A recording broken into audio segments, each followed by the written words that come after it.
This is so much deeper than just, saying whatever you want to say out loud. This is about you relieving yourself and not suffering in silence.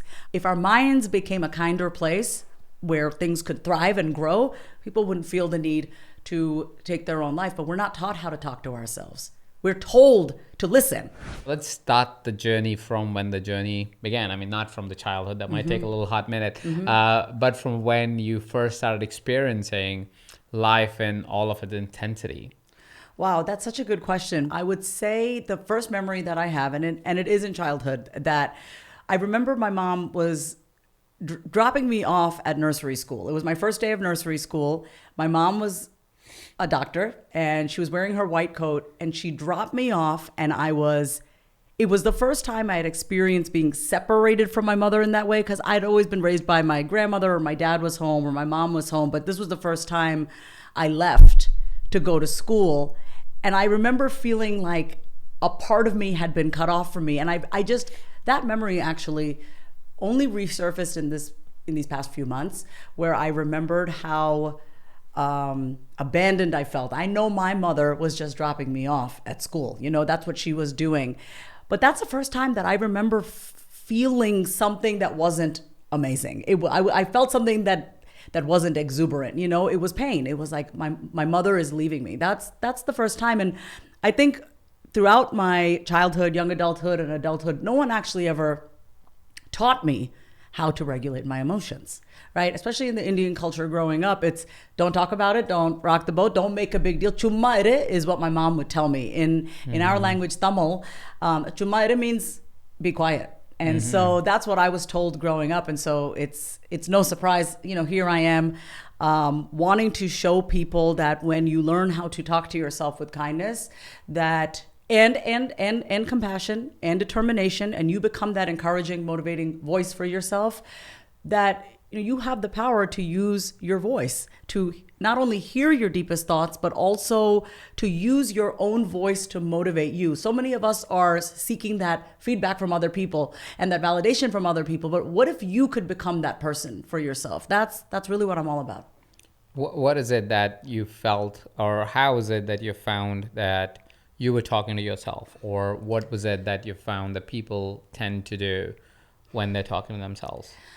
For me personally, I've dealt with a lot of self-loathing and hatred towards myself. I have had very high expectations of myself for how I should and should not be, what is acceptable, what is not acceptable. So while I can come off as very confident, which I am, because as we both know, confidence is a skill that can be built, my internal conversation wasn't very kind. You wouldn't want to live up in my brain. It was not a peaceful place. It wasn't a happy place to be. What I find with other people in the work that I do, helping them with their self-talk, it's that we all have this very mean, critical voice. It's that voice that just tries to knock us down a notch. You know what I mean? We'll be feeling really good and it's like, don't feel that good, or it's not safe to feel this good. It may not sound like that in our voice, but we have certain parts of ourselves that are terrified of us outgrowing ourselves, outgrowing our families. And so the enemy that we have to, and I don't want to say enemy, the voice that we have to understand and really make peace with are the voices in our own head. Yeah. Interesting. What do you think is the role of that voice? The reason why I asked that question is I'm curious to understand, what if that voice was being mean to us because it wanted us to grow?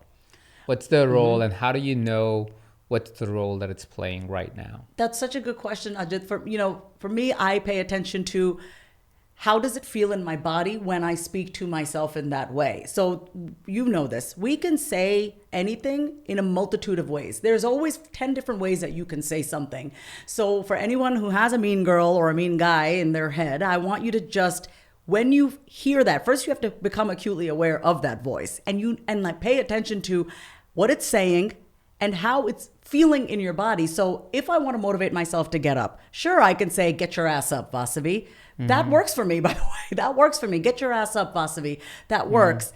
But over time, that can really just beat us down. Constantly, just all the toughness without the love can just feel like you're broken down, right? So when you say out loud the mean things and the critical things, that you're saying to yourself, you actually are able to distance yourself from that voice and ask yourself, do I want to talk to myself in this way? Would I talk to anyone else in that way? Would I say that to you? Get your ass up, Ajit. I mean, I may as a joke, but if I'm really trying to support you and if I'm really trying to motivate you, I would maybe say it differently. Right? If as a friend or if you were a client or a family member and you were going through something, I wouldn't say get your ass up. Get your ass up. I mean, it could work in some situations, and I agree. Sometimes you need that.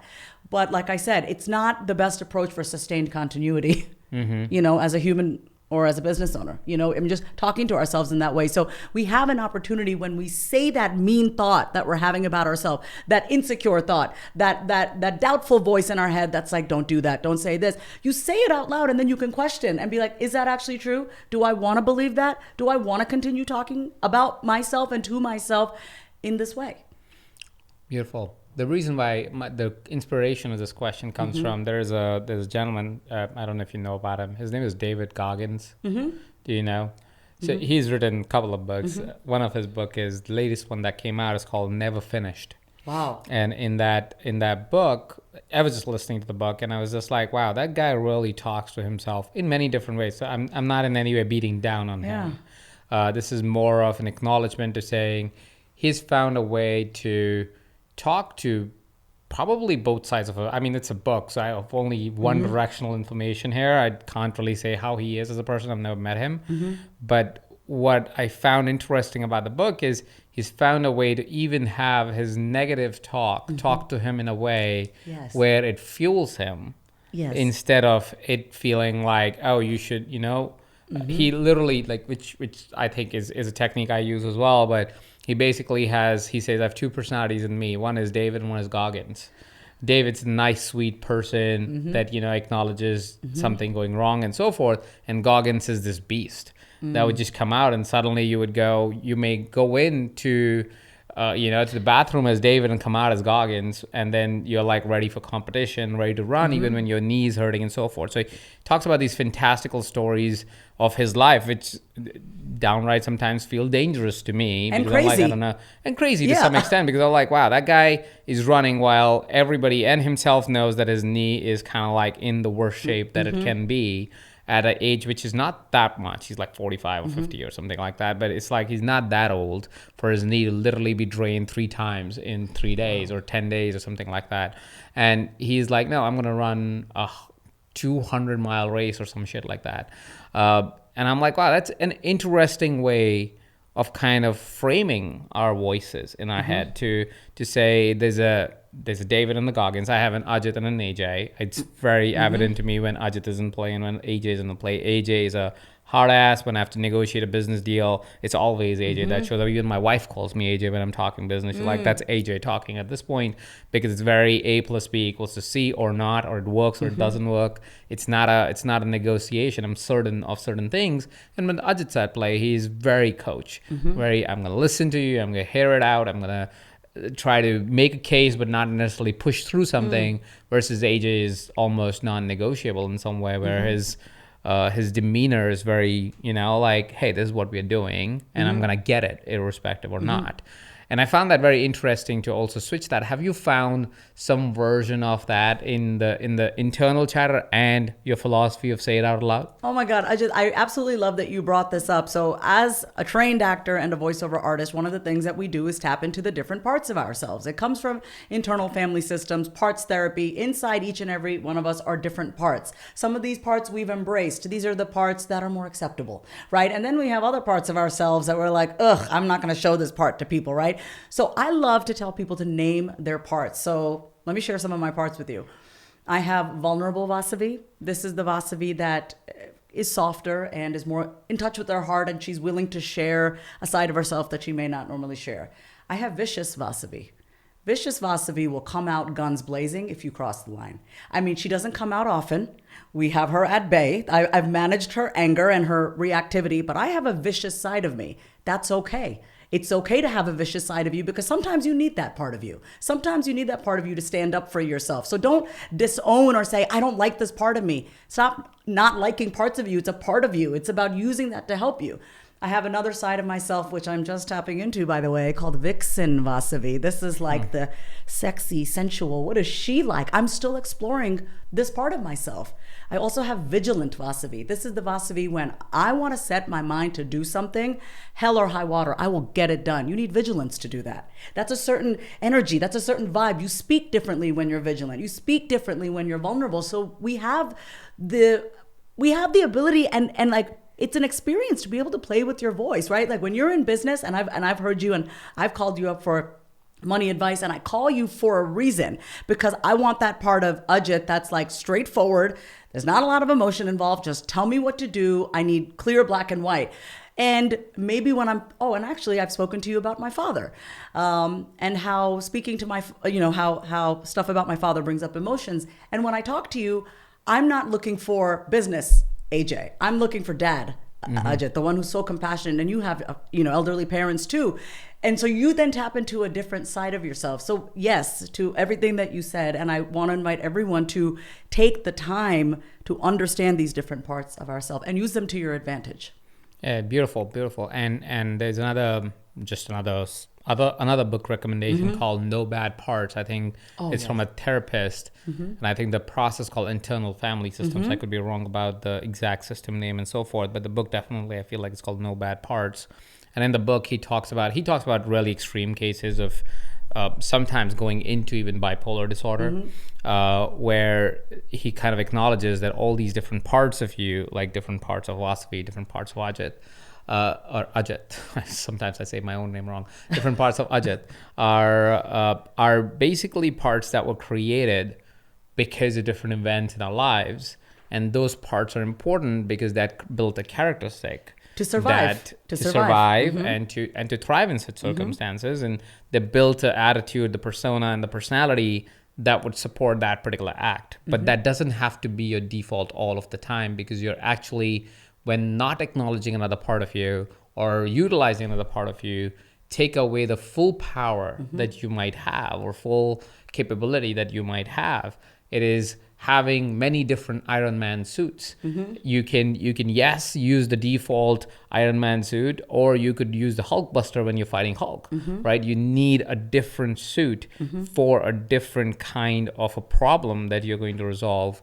And you need to be able to lean into that and be able to tap into that to be able to really create the outcome that is the most desired outcome for that particular situation. So when you are saying out loud, when you are talking out loud, do you first somehow need to know who you are speaking to? When does the process of say it out loud come in? So inside my book, Say It Out Loud, what I'm walking people through are actual verbal prompts and scripts to how to talk to these different parts of yourself. So I live alone with my dog, and so I often talk to myself out loud because, hey, I'm listening. At least I know I'm listening, So let's say there's a part of myself that's feeling uneasy. Let's say I'm upset about something. I'm feeling a little scattered. And I'll be sitting there, and instead of ruminating in my head, it gets loud in there, I will actually say out loud, Vas, what's going on? Talk to me. And then I allow myself to channel this part of myself that's feeling uneasy, the part of me that's anxious.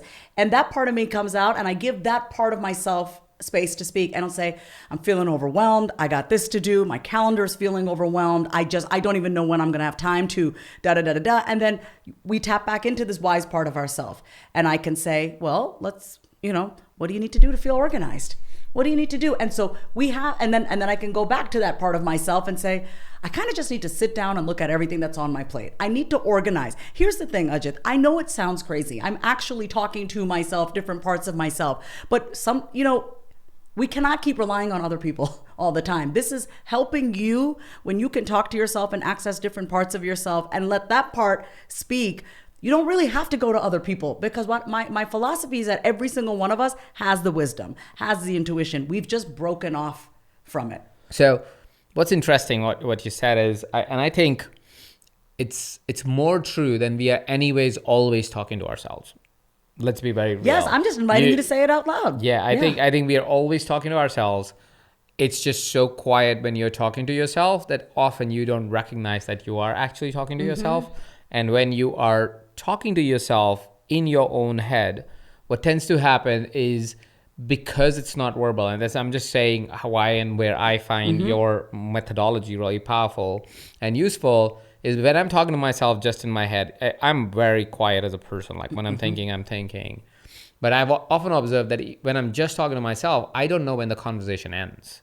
And so you're in the conversation for an incredibly long amount of time versus being able to process. And I think when you say it versus let the conversation be in your head, what happens is you have made a conscious outspoken thing. And so there's a point where you would go, I think I'm complete. Yes. And I think the problem with just conversation in our heads is there is no point where the conversation is complete. And so the conversation picks up moment you get a quiet time, which means I have a conversation. Let's say you had a disagreement with someone. There was a conversation in your head, or you felt overwhelmed during a coaching session or whatever it might be. Conversation in your head. You're like, oh, but I have to go eat lunch with my friend. You'll go eat lunch with your friend. You come back and the conversation is still in your head, right? So the conversation doesn't have an ending point.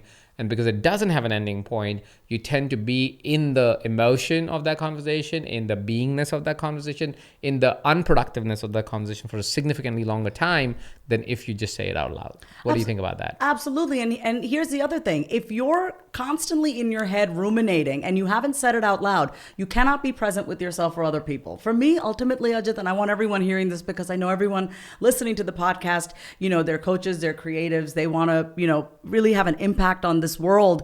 It's really hard to do that when your mind is cluttered. It's really hard to get organized. It's really hard to put yourself out there. Everything feels harder when you're clogged. If your mind is filled with this and that and all these voices telling you who you are, who you're not, why you suck, why you cannot move forward. It's harder to. So that's why I say, let's just say you're about to post something on social media. I'm going to keep it simple. And you're like, in your mind, you're like, oh, that's too much. And so then you don't post it. And then there you go, disowning a part of yourself and not sharing yourself. In that moment would be a perfect time for you to ask yourself, wait, out loud, why am I not sharing this? Let that other part of you that's insecure or scared say, well, I don't want my friends from high school to see this. They're going to think this, whatever your truth is. By the way, this only works if you're honest with yourself. This is, when you say it out loud, you cannot lie to yourself. And I find that most people lie to themselves. Most people lie to themselves and they believe their own bullshit. And that's a really scary place to be when you buy your own bullshit. But when you say it out loud, your body cannot deny what it feels from the vibration of the word. You know when you're lying. You know when you're lying to others and yourself, even when it's a white lie. Listen, I can be a very good white liar, big liar. I lied a lot as a kid. My mother kept me very honest. I was afraid of my mother, so I lied a lot as a child. And my mother forced me to be honest. She did. I mean, we had consequences. So I out of a traumatic response, I became a very honest person. And then when I had to get sober for the first time, second time again, my counselor said to me, the only way that you are going to stay sober is if you are brutally honest with yourself and anybody. So I want people to know this is not just like, oh, I'm talking to myself out loud. It keeps you honest because you cannot lie to your body. You cannot, no matter what, like your body feels it. Because if I say to you, I'm looking at your sweatshirt is green.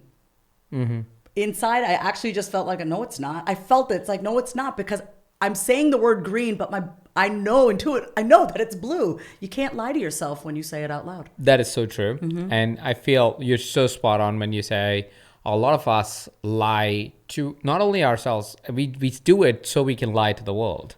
And there is a dance of manifestation and honesty. And I think it's very important that one must realize that if you want to manifest the greatest truth of your life, you can't lie.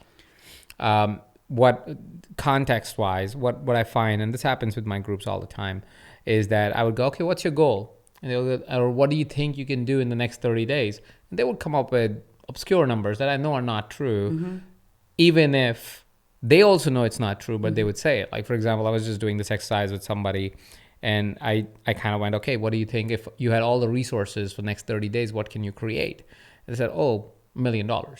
Somebody went $10 million, $5 million. And I was like, you don't have to lie to me, right? Because I know you don't make $1,000 or right now you're making $5,000 a month. Wow. If you had all the resources, it's a great manifestation hope to have, but life is not built on hope. There's a fundamental need for hope in our life because that gives us drive, but there's also certain amount of honesty and truth so we don't start lying to ourselves. You can manifest $1 million. I have no doubt about that. But if I tell you have infinite resources for 30 days, you can manifest $1 million and you can't come up with a plan for it, let's be bloody honest. Let's be truthful here. You don't actually believe you can make $1 million, right? You think you can. You don't even think you can, for that matter.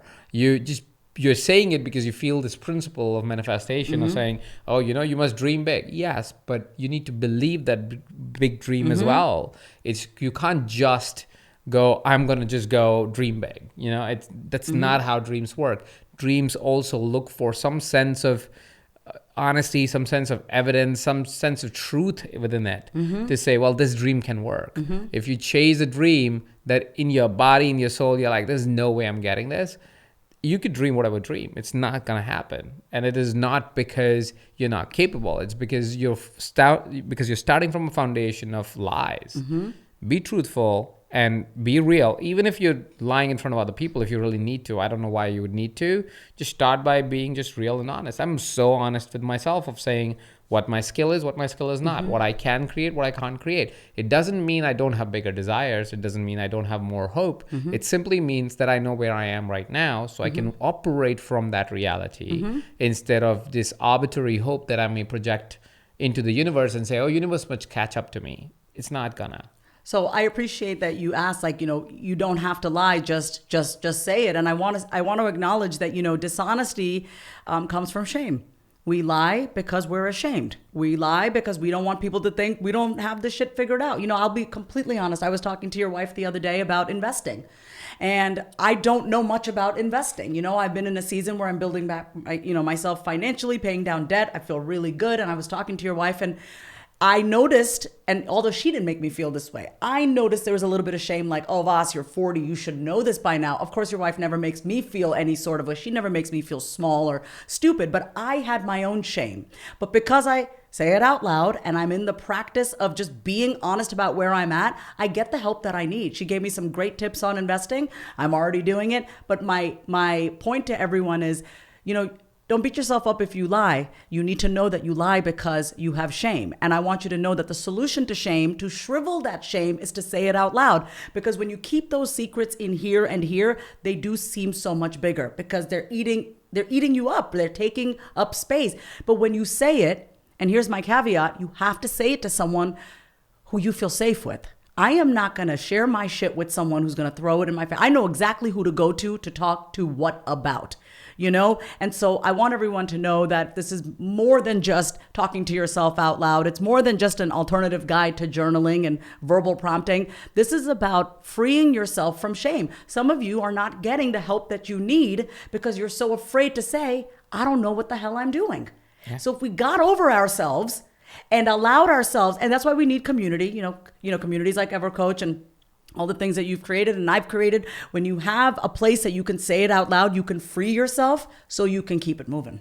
Yeah. And honesty does require safety, like you said, so you don't feel ashamed or nobody is shaming you for something, for saying it. But like you said, and like I believe as well, is if you want to get ahead, you want to start, and you don't have to get honest with anybody else, but first with yourself. Just say, hey, I'm going to get real with myself.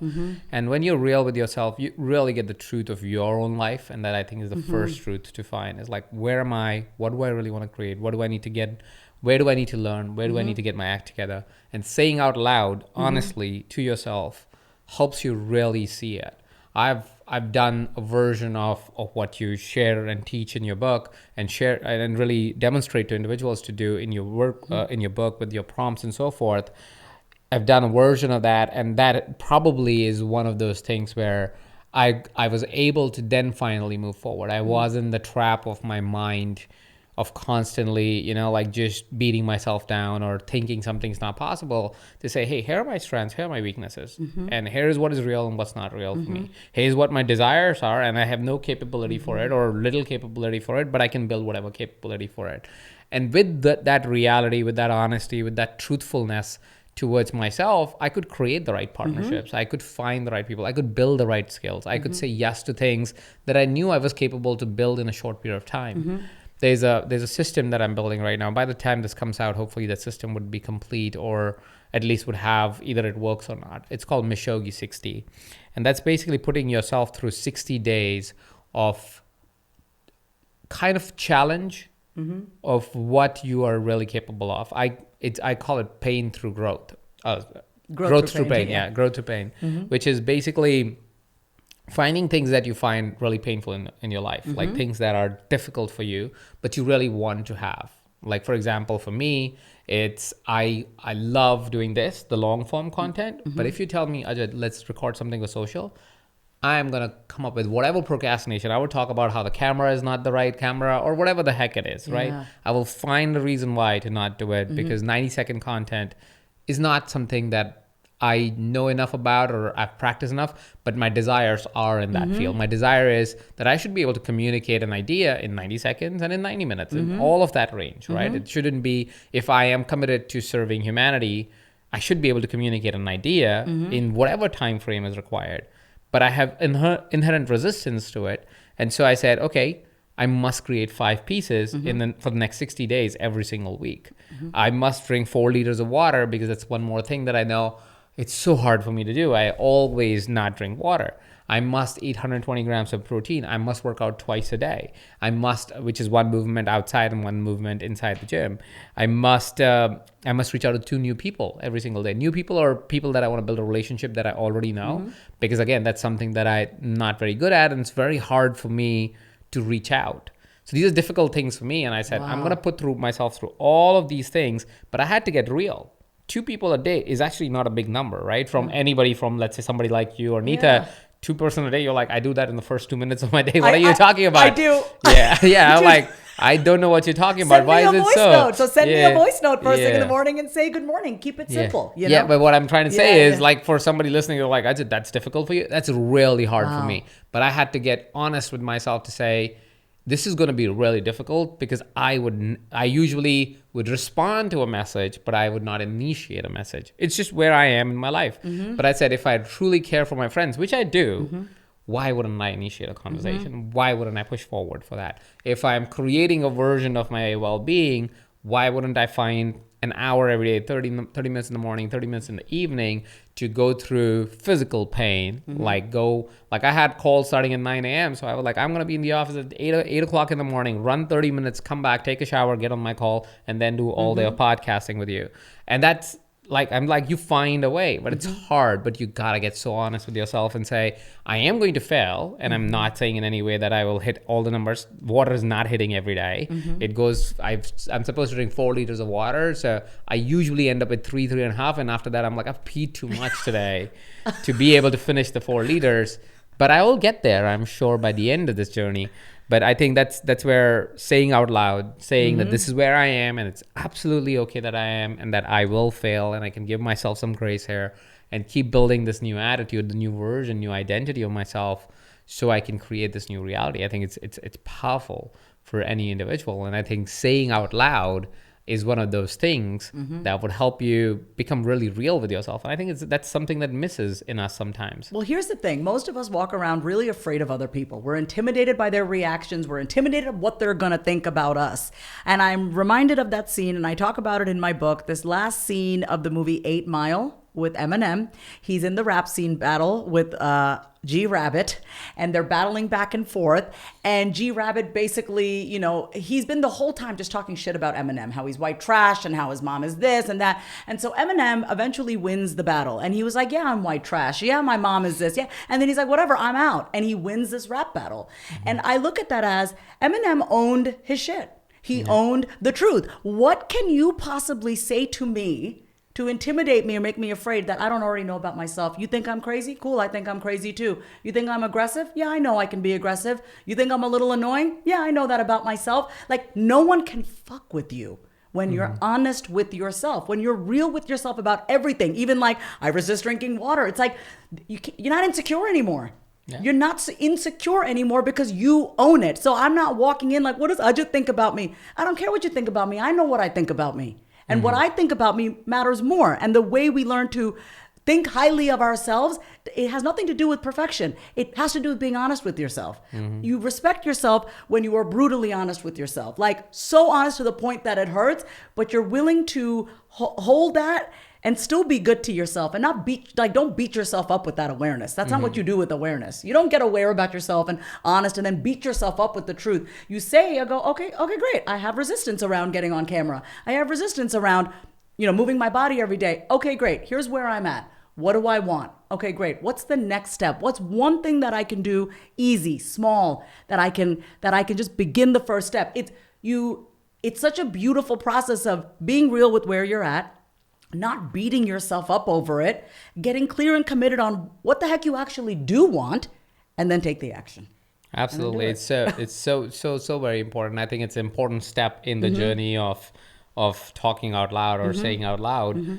I think it's important to get real and honest. And I think saying it out loud does make you more honest, doesn't it? It makes you honest. Well, here's what I want to say about that. If you do not have a connection with your body, you've disconnected, it's actually quite easy to lie. I know this because I used to lie all the time. In my addiction, when I dealt with addiction, I lied to my family about everything.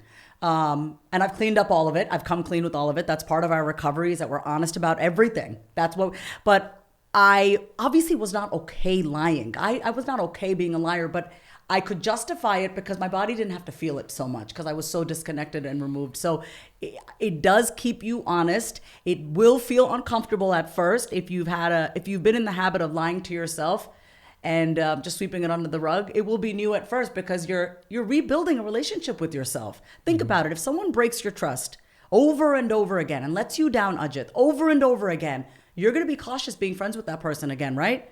It's the same thing with ourselves. We've abandoned ourselves. We've let ourselves down. We've talked ourselves out of situations. We've minimized who we are. We've tried to, package and pad our personalities. And now all of a sudden you want to be this confident person. There are parts of you that don't trust you with you because you've abandoned you. You've silenced yourself. So by getting into the habit, the practice, the movement of saying it out loud, what you're saying to yourself is, I love you so much and I accept you that I'm not going to silence you anymore. Whatever you have to say it. Like there are parts of you, there are parts of me that are just starting to come out or just starting to wake up. We have to give those parts of ourselves an outlet, a place to express itself because it's been dormant. If we're all about living the full expression of our life, then there cannot be a part of ourselves I'm not saying every single part of you has to come out, but you got to at least acknowledge that it exists and maybe see, hey, where does this part of myself need to express itself? I have a very competitive side.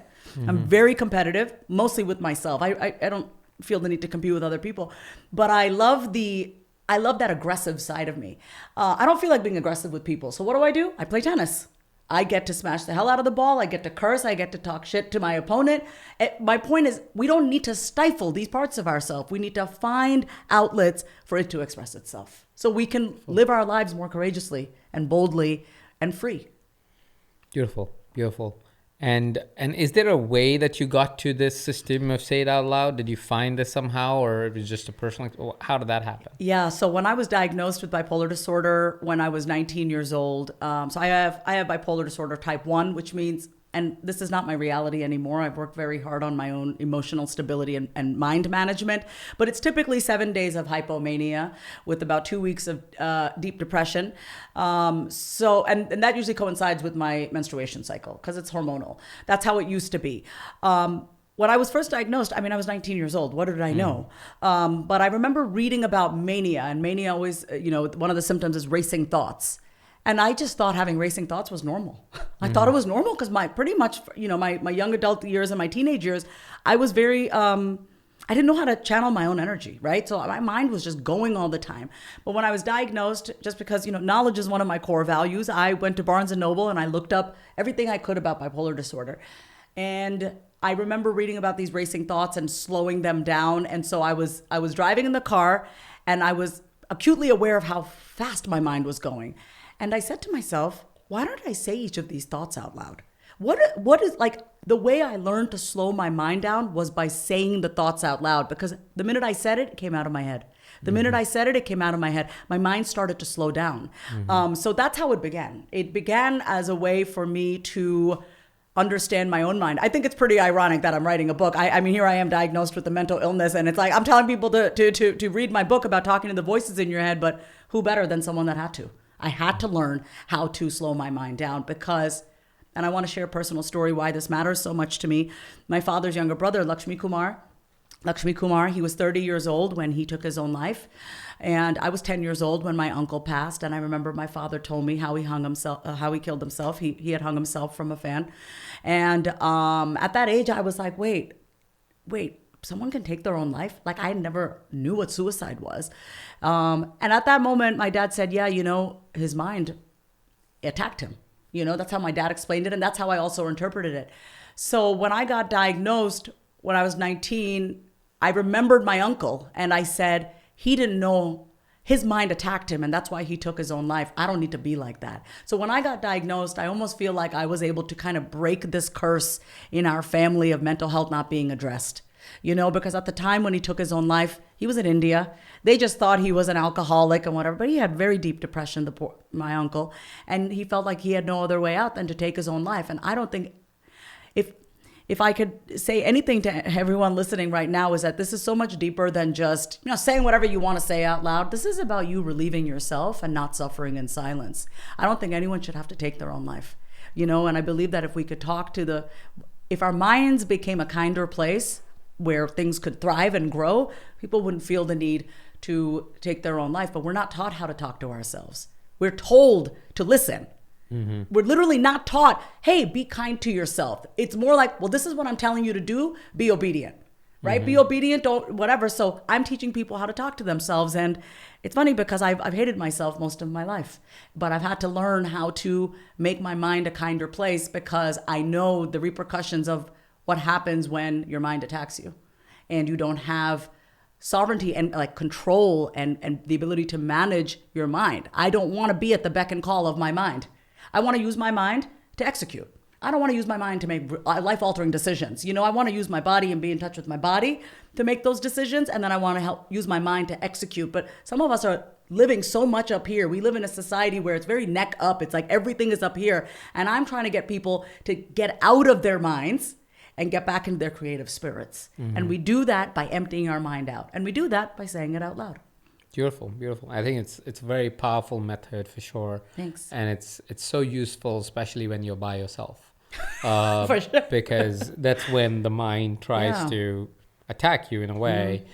For whatever good or bad reasons. That's just where we are in our psychological lives, where we are not taught. There's no scope of being taught anywhere anytime soon. It's only when we become adults do we recognize even that our mind is not always our ally. Sometimes it is, or not ally to our goals and our vision of ourselves. It's still our ally trying to do the best it can, but it is not an ally to what we want to achieve. It is only an ally to our current circumstance. And if it's a negative one, maybe we'll just propagate that and we'll just keep harping on that. And I think one of the most powerful things that anybody can learn, somebody young as a kid or as an adult, is to be able to not be a slave to what the mind defaults to, but almost be a leader to your mind and say, I hear you, and here is how we're going to do this. And that conversation is very much a conversation of your prefrontal cortex. Prefrontal cortex. And that conversation can only be held once you are aware of what actually is happening. And saying out loud is such a powerful model of doing so. And I don't want to say one more, what you just said about, with all this voices in your head, I like to think of all the parts of myself, the voices in my head, like a team, right? If I was playing a sport, your mind, all the voices in your head, you get to be the coach to all the players in your head. You're going to have a naggy player. You're going to have a lazy ass player. You're going to have an unmotivated player. You're going to have a bitter, cynical player. You're going to have an arrogant player who doesn't want to do the work but thinks they do. We have all of it inside of us. Your job, let's just say your higher self, the God within you, the one that knows better, has the ability to coach and get those players on the same team. Because you don't want all these competing voices in your head. You are trying to get somewhere. You have a goal. You have a vision. This cannot get in the way. So you need to learn how to manage all of that so you can move forward. So I like to, there's I, Vasavi, and then there's all these different parts of me. And it's my job to manage those voices. And I do that. And because I'm a deep feeler, I get sucked into my feelings too. I'm human. The way that I've learned to integrate both my logic and my emotions. So I'm not a completely cold asshole, but I'm also not a sap in my feelings all the time and not able to move. Is you integrate that by, when you say it out loud, you can have compassion for that part of yourself. Like, you know what, that sucks. I get it. And come on, let's go. We got work to do. You get to be both. You get to be the compassionate, soothing person for yourself and be like, I understand you're insecure. I understand you don't feel good or whatever. And you get to tap into the part of you that's like, you got this. Let's go. Beautiful. Yeah. Vasavi, how can people get their hands on the book? Okay, they can get their hands on the book by going to sayitoutloudbook.com. So super excited and thank you to all of you. Thank you so much for joining us today, Vasavi. Thank you. This was great.